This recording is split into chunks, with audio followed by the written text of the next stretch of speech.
La pintora y escritora valenciana Paula Bonet decía en una entrevista que cuando un hombre pone su intimidad sobre la mesa, el mundo cree que éste está hablando de la condición humana, pero que cuando lo hace una mujer, está siendo confesional. Más allá de los debates de sobremesa y atención con la composición de esa mesa que se puedan dar sobre la literatura del yo, no puedo dejar de pensar en que la confesión es algo que no tiene que ver con el talento. Ese viene luego a desplegar con mayor o menor destreza toda esa vida secreta. Antes de que pueda aparecer o no el talento, existe otro proceso.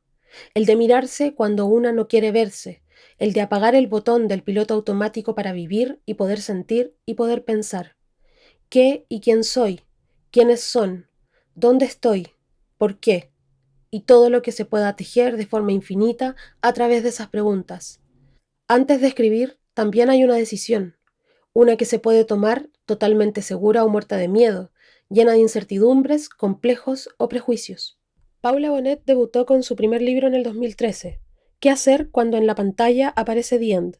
Y durante toda esa década, hasta ahora, ha profundizado en el cruce de la escritura y la ilustración con títulos como 813 Truffaut, La sed y Roedores, cuerpo de embarazada sin embrión, hasta llegar a 2021, cuando la valenciana publicó su primera novela, La anguila, a través de editorial Anagrama.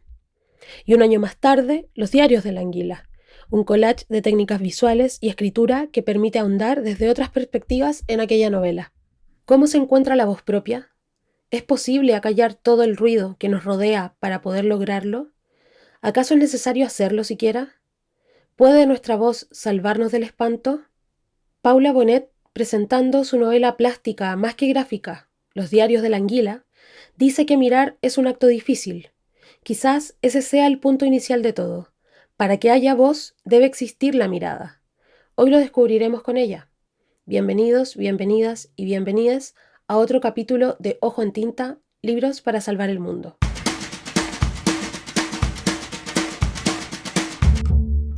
Esto es Ojo en Tinta, el podcast. Libros para salvar al mundo. Conduce este capítulo la periodista Javiera Tapia.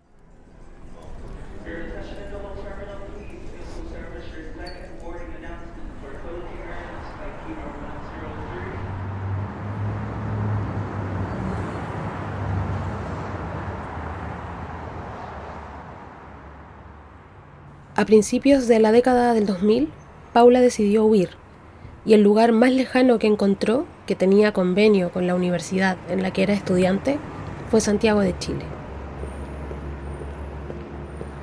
Yo siempre he pensado, durante muchos años he pensado, que aquella huida fue un impulso de juventud, que era una sed de conocimiento, que era un por fin atreverme a querer estar sola en un lugar lejano, por fin atreverme a cruzar el Atlántico. Para mí América Latina era algo que me estaba llamando siempre con mucha intensidad. La literatura latinoamericana me tenía enamorada desde muy joven. El realismo mágico era algo que me tenía absolutamente hipnotizada. Y esa historia que me fui contando a lo largo de los años se vio derrumbada o se vio colocado en un lugar de menos importancia, porque es evidente que yo tenía esa pulsión y es evidente que yo sentía ese amor. Y de hecho, cuando llegué acá pasó una cosa muy bella, que fue que al pisar la tierra chilena sentí que ese realismo mágico que tanto me interesaba no era una construcción cultural, sino que era una manera de entender el mundo. Sentía una energía diferente y mi mirada empezó también a mirar de otra manera, a hacerse más rica, a enriquecerse. Pero digo que queda en un segundo plano porque pienso que realmente fue mi inconsciente salvándome. Mi inconsciente queriendo huir de una situación que el contexto hacía creer que era normal. Voy a citar a Rebecca Soldin, ¿no? Cuando habla de que el machismo y el racismo muchas veces está súper pegado a las buenas costumbres. Y ahora entiendo, con ese despertar que supuso para todas el Me Too, con ese despertar en el feminismo, con aquel 8M en el que todas salimos a la calle en todo el mundo, ¿no? Y que todavía es emocionante porque sabíamos que algo se había roto y que podíamos empezar a construir desde otro sitio.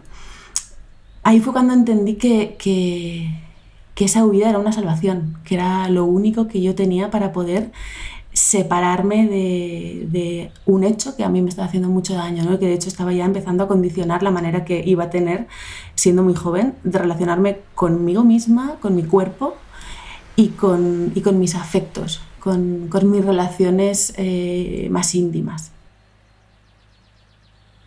Paula dice que ese realismo mágico que había leído en libros, llegando a Chile, lo encontró en el mundo real. Me río un poco nerviosa cuando la escucho y le pregunto ¿en qué lo vio? ¿Acaso para mí es más difícil notarlo por haber nacido acá?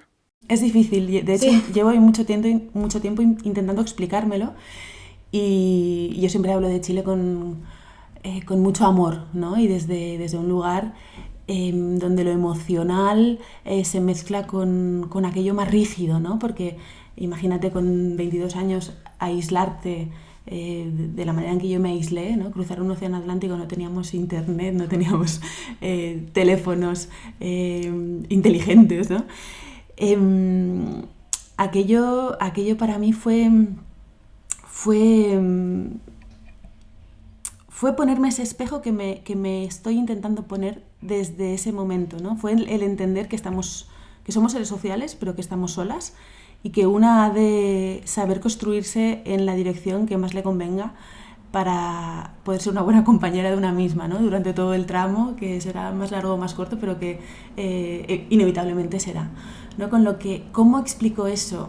Yo sentí ese aislamiento y sentí que de alguna manera el aire, el clima, el hecho de que hubiera una gran cordillera, que era todo el tiempo un telón de fondo blanco, yo llegué en agosto, blanco, reluciente, frío, que afectaba incluso de una manera evidentemente explicable, o sea, muy fácilmente explicable, pero también muy mágica, ¿no? En el momento en el que yo preparaba, por ejemplo, mis telas, ¿no?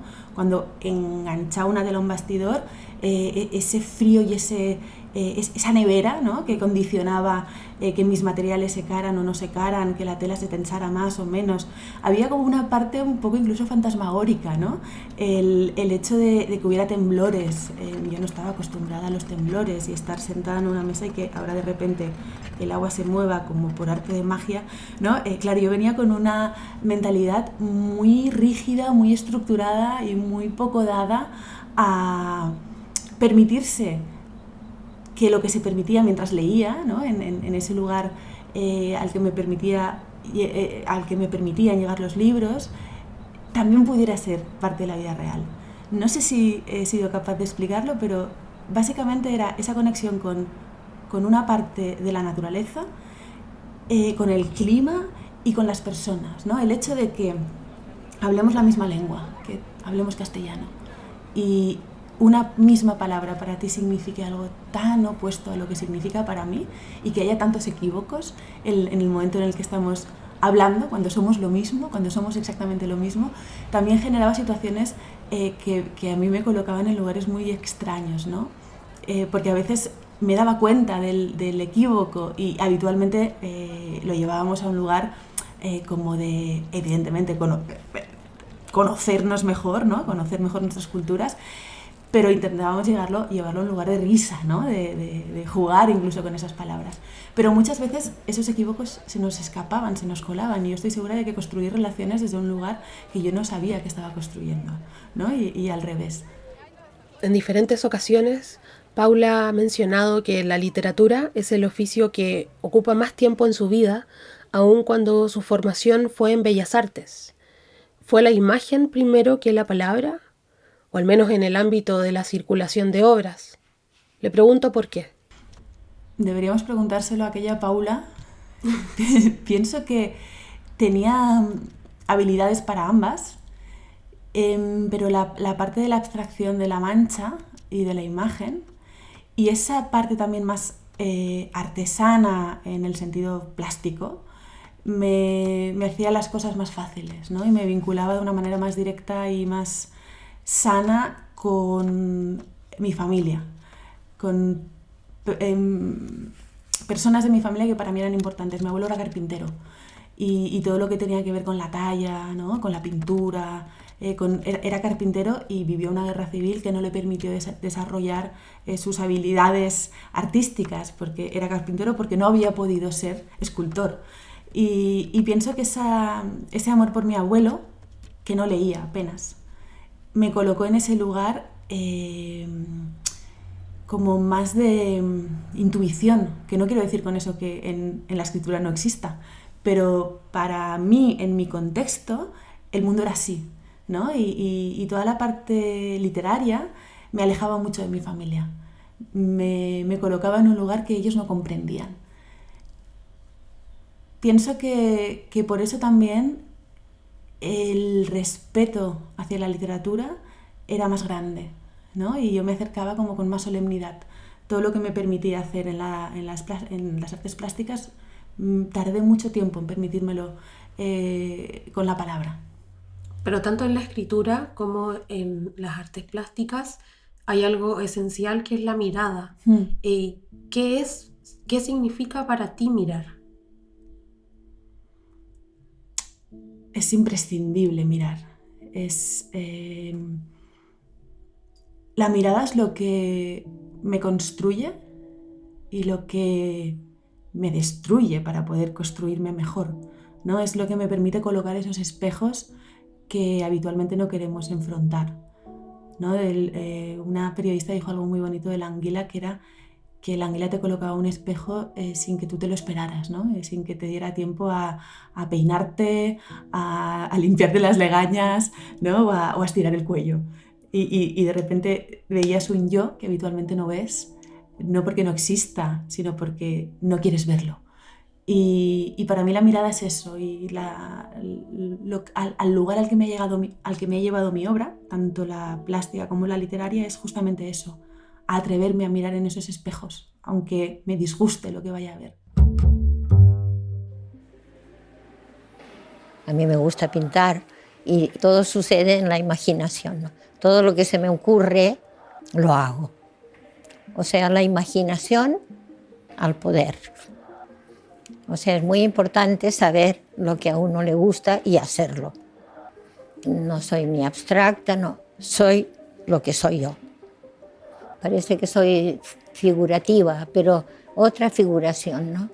No es ser figurativo, como si te hiciera a ti una cosa, se puede parecer, pero a partir de mí. La que acabas de oír es una voz conocida por Paula, conocida y muy querida también.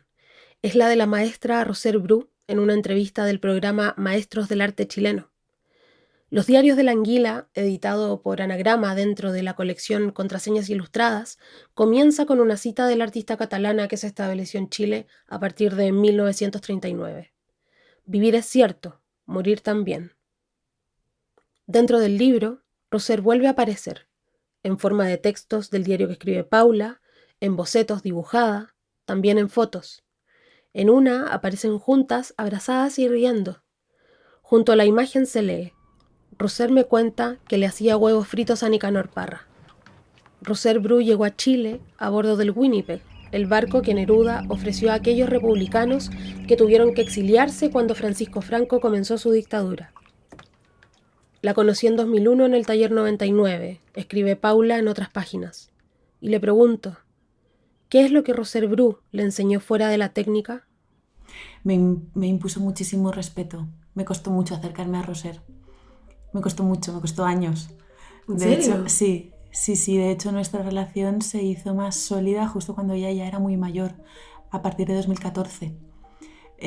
Ahí fue cuando empezamos a dialogar más. Antes, ese poder al que estábamos acostumbradas, dentro incluso del aula, que era tan vertical, una misma como alumna lo imponía, ¿no? Ahora con las enseñanzas de Roser de los últimos años y cómo yo intento relacionarme con las personas que aprenden de mí o incluso con las personas de las que yo aprendo, que es todo mucho más horizontal, ¿no? En aquel momento era impensable. De hecho, si hubiera sido de esa manera en aquel momento, estoy segura de que mi crecimiento habría sido mucho más rápido. Para mí Roser fue ese ese espejo tangible, ¿no? Ese ver que una mujer podía ser artista siendo libre a pesar de todas las ataduras, ¿no?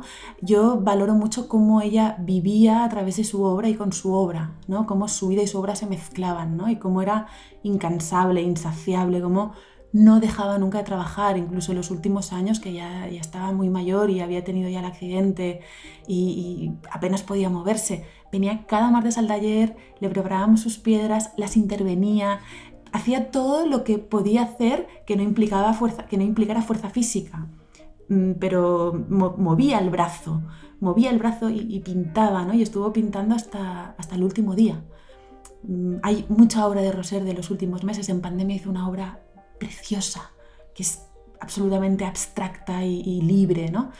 Entonces, para mí Roser era ese espejo en el que me encantaría verme reflejada, ¿no? Ese modelo a seguir, por ese diálogo con su obra, ¿no? Y con cómo pudo hacer que su obra y su vida fueran lo mismo.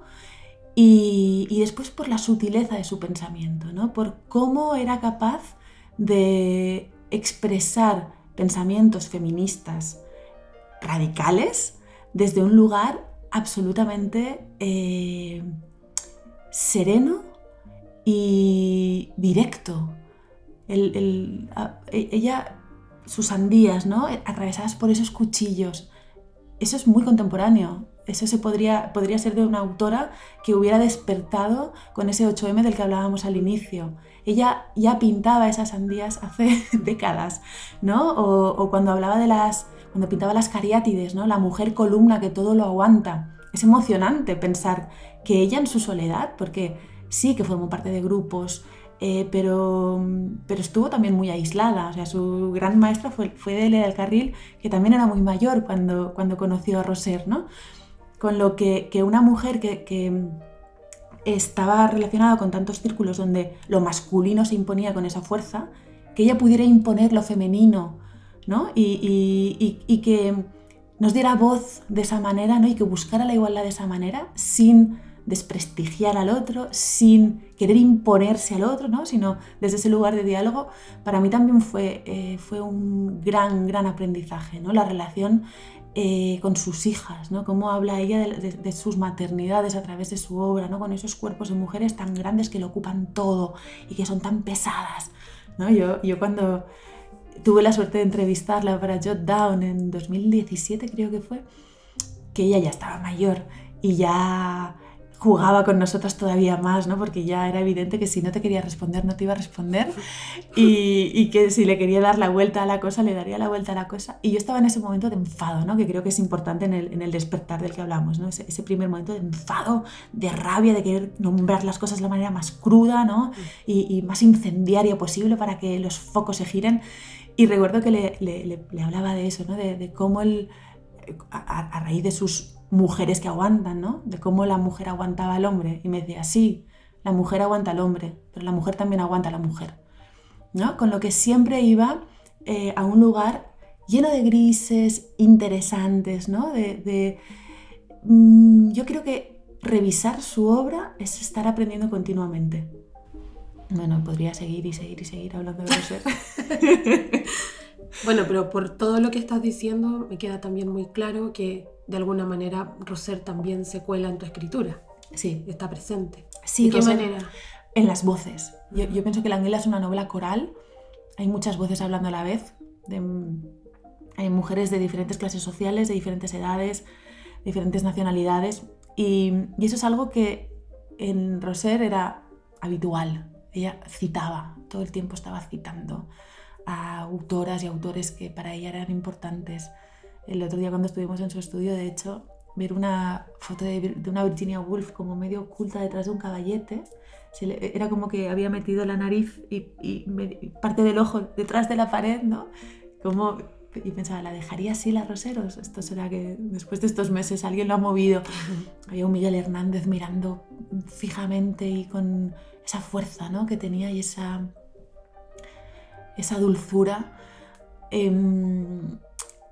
las paredes hablan, decía la Roser, y ya se encargaba ella de que hablaran, porque o pegaba fotos o escribía frases que para ella eran importantes, ¿no? A quien vela todo se le revela, hay que estar atentas a las cosas, de todo se puede aprender, el tiempo no perdona lo que se hace sin él. Hay un montón de frases que escritas en la pared. Sí, escritas en la pared y pronunciadas por ella una y otra vez, ¿no? Y ahora recuerdo diciendo eso, el taller habla, las paredes hablan, sí. Y entonces, en esa entrevista que te digo, ¿no? Que de hecho de repente se dormía y ya no quería seguir hablando. Y tú te quedabas como, sí, ¿qué? En los diarios de la Anguila aparecen otras artistas, tanto visuales como escritoras. Aparecen sus nombres: Mayo Farrell, Leonora Carrington, Emily Dickinson, Teresa Bilsmont, Marta Brunet, Mariana Enríquez, Catherine Mansfield, Marta Sanz, Cristina Peri Rossi y Lina Meruane, entre muchas otras. Muchas otras. Y pienso en aquellas otras voces que nos ayudan, sin saberlo, a construir la propia. ¿Cuáles han construido a Paula? Muchas. De hecho, cuando entendí hace 4 o 5 años que la experiencia con los abortos espontáneos era igual de válida que la experiencia de la guerra, ¿no? Y que tenía que poder hablar de ellos desde el lugar que yo considerara que era interesante hablar, ¿no? Ahí me acerqué a muchas autoras que se me colaron dentro. Me sorprendió mucho la relación que yo había mantenido siempre con Frankenstein, ¿no? Con la obra de Mary Shelley, sin entender Frankenstein, ¿no? Porque, claro, Mary Shelley muere su mamá, Mary Wollstonecraft, ¿no? Cuando ella nace y ella ya carga con esa muerte, ¿no? Y después tuvo varios abortos espontáneos y Frankenstein al final es esa imposibilidad de creación de vida, ¿no? O esa responsabilidad con la muerte ajena. Con lo que revisar Frankenstein después de mi experiencia con los abortos espontáneos y acercarme a la obra de Dacha Maraini, por ejemplo, o de Anna Starobinets, ¿no? que son dos autoras que las dos están vivas, por suerte, una italiana, Dacha Maraini ya creo que tiene los 90, Anna Starobinets creo que tiene 30, ¿no? Y como en el mismo momento, debido al contexto evidentemente, las dos hablan de una experiencia de aborto o de parir un niño muerto o de haber de abortar un niño con malformaciones, ¿no?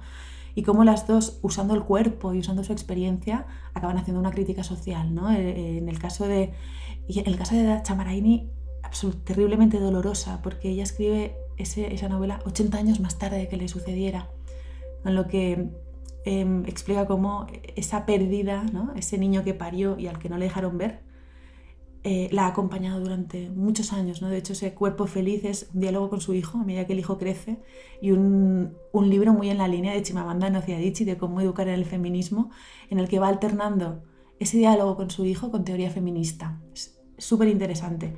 Y 2 años más tarde publica Anna Starobinets, que es una escritora fantástica de ciencia ficción, de terror, un libro autobiográfico que empieza con una intro en la que ella dice esto se supone que no es literatura, ¿no? Porque es algo que me ha sucedido, pero es lo más terrorífico que escribiré nunca. Y entonces te hace una crítica al sistema sanitario ruso que es descorazonadora, es terrible, ¿no? Porque el argumento, seré rápida, es que ella está embarazada de su segundo hijo y se le... el embrión tiene una malformación en el riñón que lo hace incompatible con la vida, ¿no? Con lo que le dicen, o sigues adelante el embarazo hasta que se produzca un aborto o el niño nazca y una vez nazca morirá, o interrumpimos el embarazo, ¿no? Y entonces ella pregunta, ¿y para interrumpirlo? Y le dicen, no, nosotros no somos asesinos. Entonces tiene que irse a Alemania para poder abortar. Hay muchas voces, hay una autora inglesa a la que admiro profundamente, que es Nell Leishon, que si no hubiera sido por ella seguramente la Anguila no sería lo que es, porque yo me habría quedado en... La Anguila son 2 partes, una primera parte como mucho más, no sé qué palabra usar, no sé, te quería llamarla ingenua, poco punzante, ¿no? Como aparentemente más suave, ¿no? Quizás yo cuando lo leí pensaba, es como un momento más iniciático. de un camino. Sí. Aunque después uno se va...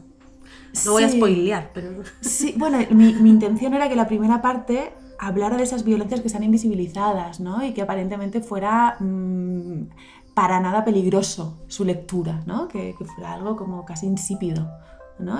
Porque es el propio lenguaje el que contiene esas agresiones, ¿no? Y por el uso, por el desgaste, ya no las percibimos, no nos sorprenden, pero sí que actúan, ¿no? Entonces, la segunda parte son esas agresiones mucho más evidentes. Y fui hablando con el Lesion en una feria de libro en Oaxaca, en un momento para mí magnífico y que para mí era un regalo del universo, ¿no? Que era poder estar hablando con el Lesion, que era la única cita con la que abría el libro y que yo pensaba que sería la única cita del libro, era un fragmento de su libro El bosque. Y hablando con ella fue cuando me dijo, no, esta segunda parte es imprescindible. Y me dio la confianza también para escribirla, ¿no? Porque es difícil hablar de esas violencias cuando además gran parte es autobiografía, ¿no? Y todo el mundo está vivo, ¿no? Los agresores, los papás, las compañeras, los responsables de que todas esas violencias se sucedieran, ¿no? Y de que nadie hiciera nada por el río de víctimas, ¿no? que estos depredadores fueron o siguen dejando, ¿no? El cuerpo dibujado, pero también el cuerpo que dibuja, el que graba, el que elija, el cuerpo que escribe. Mientras yo escribo las preguntas que quiero hacerle a Paula, tomo los diarios de la anguila y no puedo dejar de oler sus páginas. Las huelo con desesperación y absoluto placer. Son mis manos, mi nariz, conectadas con mi cerebro. Y escribo. Y pienso en que todo lo que hacemos se ve afectado incluso por cómo percibimos nuestros propios cuerpos. Le pregunto a Paula de qué forma cree ella que afecta la creación de obras, por ejemplo, esa relación problemática y hasta de completo desconocimiento que muchas veces tenemos con nuestros propios cuerpos. Afecta evidentemente de una manera radical y por más objetiva que una quiera ser, y por más lejos que una quiera ponerse y por más terapia que haga y por más repeticiones. A mí me sirve mucho cuando quiero entender un motivo, pintarlo una y otra vez y una y otra vez y una y otra vez, ¿no? Y muchas veces desde el mismo punto de vista, ¿no? Hay muchos elementos con los que es imposible disociarte, ¿no? Y pienso que con el cuerpo propio es dificilísimo, y me atrevo a sumar que si eres mujer es todavía más complejo, ¿no? Porque sobre nosotras pesan muchos más mandatos sociales, ¿no? Y muchos más mandatos estéticos y muchas más formas de las que una no se puede salir, o si no llega a ellas también es un problema, ¿no?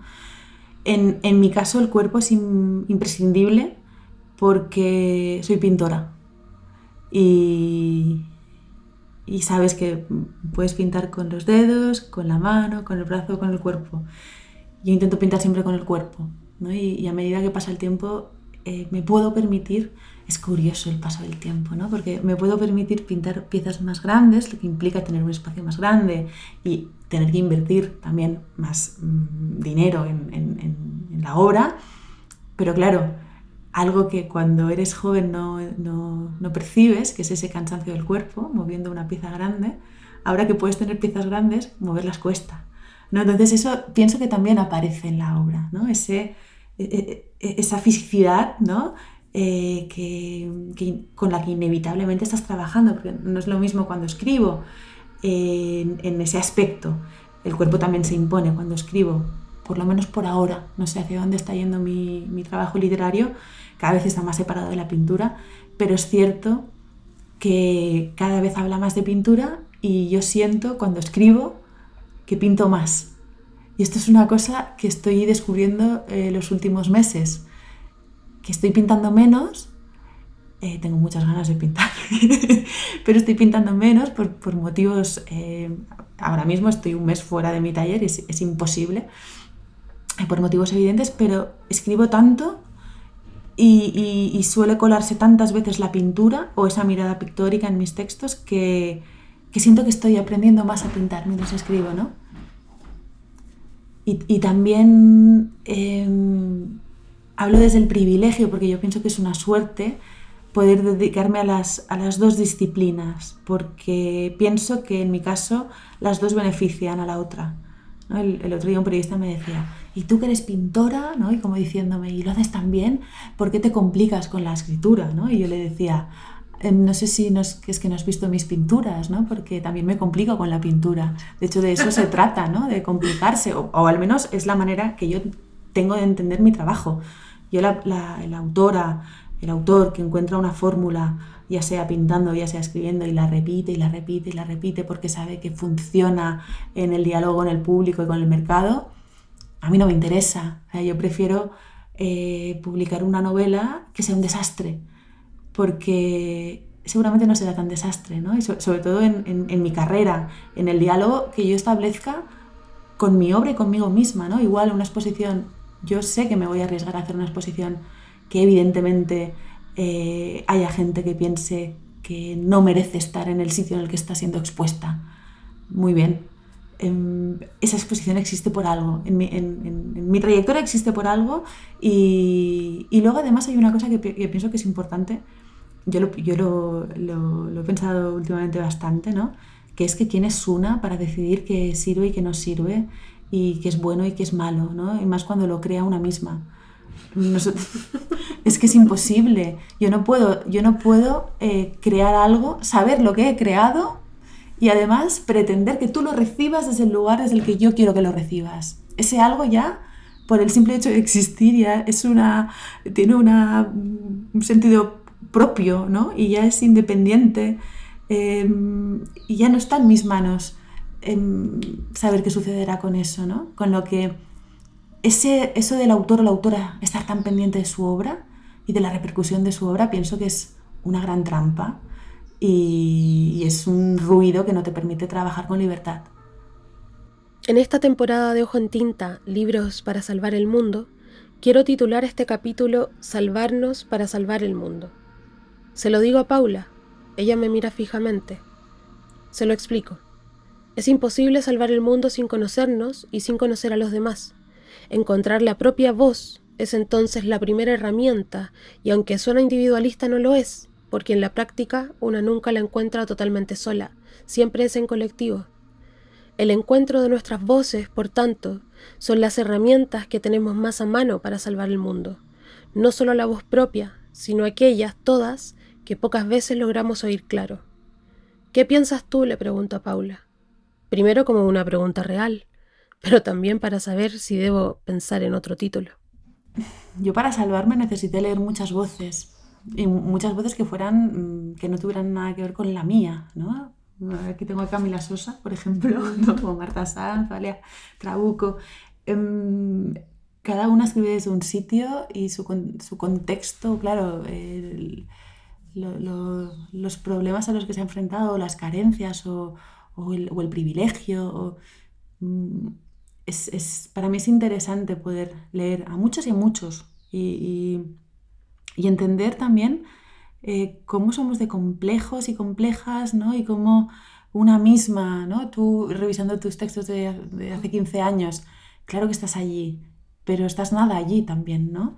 Yo antes de ayer me pasó una cosa que estaba en la calle Merced, que es donde yo viví en 2002, y justo 10 años más tarde me llega un vídeo de mi fiesta de despedida de 2002 en esa calle.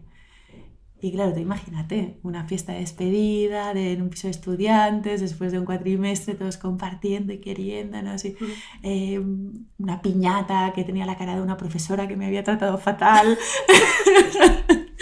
el vino, los antifaces, las trompetillas, o sea, era como una cosa. Y claro, yo estaba con mis amigas de 20 años que acababan también ese día su estadía en Chile, y volvían también. Fue una cosa de conexiones de tiempos, una cosa muy loca, ¿no? Entonces, claro, ellas me vieron a mí, a su edad, en esa misma calle, en el mismo contexto en el que ellas estaban, ¿no? Y claro, para ellas fue un viaje muy bestia, pero para mí fue decir, wow, me he tenido que ver 20 años más tarde en un video para saber que ya no soy esa persona, y para saber que tengo que cuidar a esa persona. O sea, que todo el trabajo que estoy haciendo de cuidar, no a la madriguera porque existe, porque yo sentía que yo no había tenido un lugar seguro mientras me enseñaban y quería que todas las mujeres que quisieran aprender en un lugar seguro pudieran estar en ese lugar seguro, ¿no? Y eso es la madriguera, ¿no? Y por eso se crean esos lazos tan bestias, ¿no? Y hay tanto amor y esa red tan grande, ¿no? Que cruza el Atlántico. Yo durante muchos años me he enfrentado a mi idea de aquello que yo era.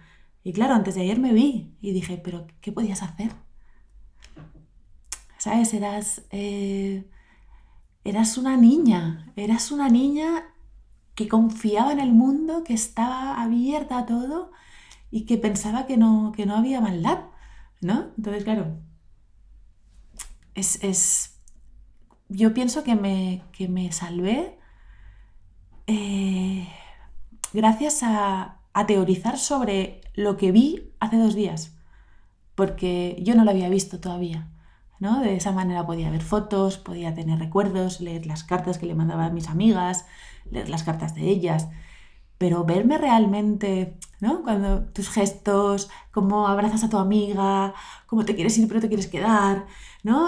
Cómo estás, eso, confiada con el mundo y con, o sea, era un cuerpo nuevo, ¿no? Estaba preparado para que sucediera cualquier cosa y todo en esa cara se veía que todo iba a ser bueno. Sí, yo vi el video, Sí. lo vi, y era como energía de Golden Retriever, como Sí, esa energía. sí. Sí, como de que todo es impresionante, todo el Sí. rato, todo el tiempo. Y colgué un trocito minúsculo, porque claro, el video dura Sí. toda una noche de fiesta. Claro, ¿no? Yo vi segundos, que es lo que pusiste tú. Sí, Sí. claro, alucinante. Sí. ¿No? Dices, wow, ¿cómo no estamos construyendo un mundo en el que esa energía se pueda canalizar bien? ¿No? ¿Cómo estamos construyendo un mundo en el que hay depredadores que llegan y la succionan?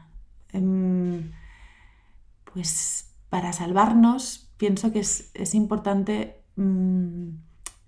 escuchar, ¿no? Leer muchas historias, ponerte en muchos contextos, entender que lógicamente tu historia es importante, pero no es la única ni la más importante. La anguila existe por la madriguera, porque me llegaron muchas más historias que vi que eran mucho más graves que la mía y que quizá la mía, como estructura, ¿no? Como pilar, porque una no escribe sobre lo que no conoce, ese pilar podía sostener todas las otras, ¿no? Podía dar voz a todas esas otras. Y creo que por eso pude permitirme ponerle mi nombre a la protagonista, ¿no? Porque yo ya sabía que no era yo, o que no era solo yo, ¿no? Entonces me podía permitir esa libertad de no estar mirándome, de no estar haciendo un ejercicio de autocomplacencia, ¿no? Era una cosa que yo sentía mientras hacía que iba mucho más allá y que si no hubiera sido así no podría haber hecho, ¿no? Ahora pensaba las maneras de enseñar, ¿no? ¿Cuántas veces hay maestros y maestras que enseñan sobre la frustración, ¿no? Que te hacen recorrer un camino de penitencia, ¿no? Cuando saben que no te va a llevar a ningún sitio. Ahora estoy hablando en artes plásticas, ¿no? Un agua fuerte. Tú tienes que desengrasar una plancha, ponerle un barniz, hacer unas líneas, meterla en un ácido. Si algo de esas 3 cosas no está bien, la plancha no va a resultar, ¿no? Entonces, yo ya parto de explicar que la plancha no va a resultar. O sea, ya parto de mi experiencia para que tú sigas a partir de mi experiencia y no tengas que recorrer ese camino, ¿no? Si no es necesario, hay procesos que sí, pero habitualmente, ¿no? Y eso me hacía pensar en todas las voces de mujeres que son silenciadas, ¿no? Anne Sexton, que en su momento gana un Pulitzer, es leída, es respetada, vive de su literatura. ¿Quién vive de su literatura? Dios. O María Luisa Bombal o Teresa Winsmont, ¿no? Yo tanto Chile y hasta 2015 no leí a la Bombal. Me parece tanto realismo mágico y hasta 2015 no leí a la Bombal. Eso es gravísimo, ¿no? Y eso habla mucho del contexto que habitamos. Entonces yo pensaba hacia el paralelismo, ¿no? Claro, si estas señoras llegan a unas conclusiones que son aplaudidas y luego cuando se fija la historia desaparecen, las señoras que llegamos detrás tenemos que partir de cero. Yo quiero poder partir ya de sus hallazgos, ¿no? Porque así es como vamos a construirnos mejor, ¿no? Y vamos a estar en un lugar más justo para todos y para todas. Y de estos 3 libros que están en tu mesa, ¿crees que son buenos títulos para salvar el mundo? Sí, definitivamente sí. El viaje inútil de Camila Sosa lo acabo de empezar, pero leí las malas, con lo que puedo decir que sí. Marta Sanz siempre es una de las personas y de las autoras que más admiro y de las que más aprendo. No había leído su poesía, de hecho se acaba de publicar y yo la conocía solo como novelista.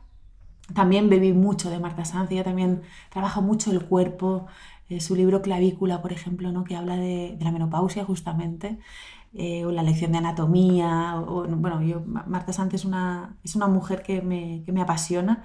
No había leído su poesía y la estoy leyendo y...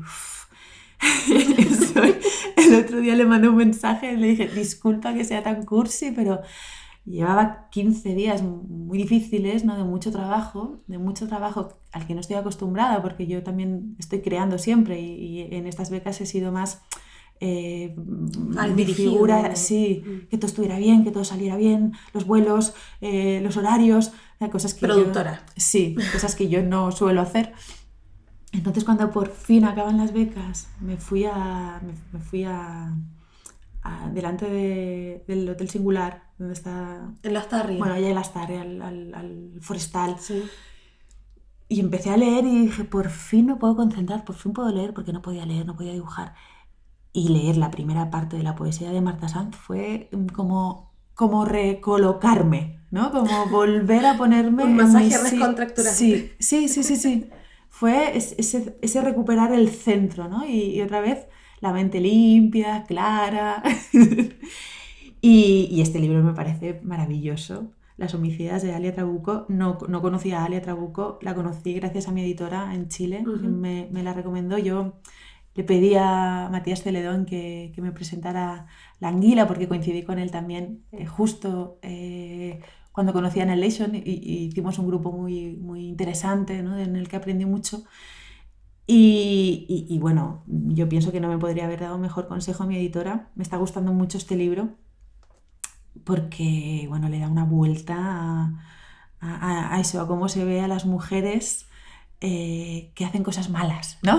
por decirlo de una manera súper austera y súper banal, pero pienso que es muy inteligente Alia Trabuco y que el análisis que hace, además, pero siendo abogada, ¿no? Y colocando todo donde lo coloca con esa precisión, ¿no? Y luego es todo como muy preciso, pero de repente llega el vuelco visceral.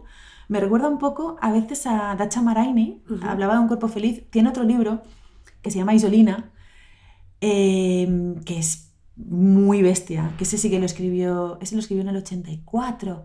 Ella fue a Verona a investigar un caso real del 1900 del asesinato de una niña de 17 años que había quedado embarazada de un gran general que no quería tener ese bebé, con lo que le provocaron un aborto que ella no quería. Ella quería tener a su bebé, la mataron, la cortaron en trozos y la arrojaron al río, ¿no? Y habla el libro y hace un seguimiento por los medios de comunicación de la época, ¿no? Entonces, ¿cuál era el centro del relato? O sea, el centro del relato era el honor del capitán, del general, ¿no? Y al final la víctima era la causante de todos los males y era la responsable de su propio destrozo, de su propia muerte, ¿no? Y además una muerte en esas circunstancias. De hecho, es muy, muy, muy representativo también, ¿no? Cómo Dacha Maraini consigue llegar a familiares de Isolina, ¿no? Y cómo ellos han negado, o sea, han borrado de su historia la figura de la tía, porque era una prostituta, era una putilla, era una... Wow. Es que se lo merecía, ¿no? Y cómo no llega a encontrar ni su tumba, ¿no? Es terrible, sí. Es terrible, pero es lo que sucede todo el tiempo, ¿no? Sí. La víctima es la responsable, ¿no? Casos de violación, el caso de La Manada, ¿no? Que está siendo tan sonado y que ha servido para tanto, ¿no? O sea, esa víctima, cuánto bien nos ha hecho a todas, ¿no? Denunciando, llegando hasta el final, ¿no? Luchando porque una ley sea más justa con nosotras y consiguiéndolo, ¿no? Visibilizando eso, en las buenas costumbres, ¿no? Invisibilizan, ¿no? O permiten que suceda. Yo pienso que sí, que salvan estos libros. A mí me van a salvar seguro. Espero que muchas más. Y a muchos más. Give me everything you've got. I'll take what I can get. I want to hear your story and be a part of it. Thank your father before you, his mother before him. Who would I be without you, without them? Speak to me. Pasé la tarde sola, pintando. Hacía mucho que no tomaba los pinceles. Me manché los dedos como novata. Hace 2 días lo dibujé con un crayón grueso y hoy le apliqué acrílico. Me salió una cara casi infantil.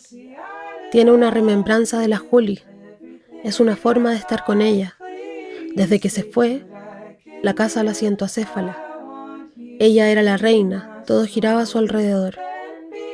No la echo de menos porque está incorporada en mí. Página 196.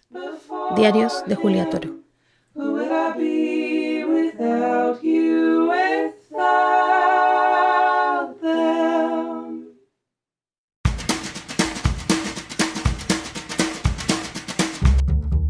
Esto fue Ojo en Tinta. Libros para salvar al mundo. Un proyecto financiado por el Fondo del Libro y la Lectura del Ministerio de las Culturas, las Artes y el Patrimonio de Chile, convocatoria 2022. Puedes encontrar todos los capítulos en Spotify, en YouTube y en www.ojoentinta.com. Sigue a Ojo en Tinta en Facebook, Twitter e Instagram y cuéntanos de tus lecturas para salvar el mundo.